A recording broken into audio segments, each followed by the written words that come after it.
Tips and bounce নিয়ে মুখবন্ধ খাপে report জমা দিয়েছে কেন্দ্রীয় সংস্থা ইডি এবং সিবিআই। উল্লেখ করা হয়েছে যে একাধিক সম্পত্তি বাজেয়াপ্ত করা হয়েছে এবং বেশ কিছু প্রভাবশালী নাম উঠে এসছে। এটা হচ্ছে সামনে আছে।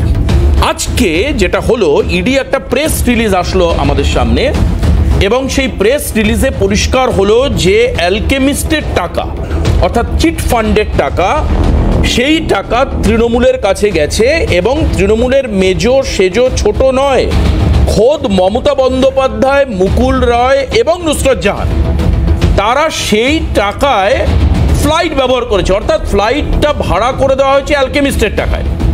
এর মধ্যে আপনারা জানেন 10 কোটি কিছু লক্ষ টাকা যেটা তার ডিমান্ড ড্রাফট বাজেয়াপ্ত করা হয়েছে তৃণমূলের অ্যাকাউন্টে।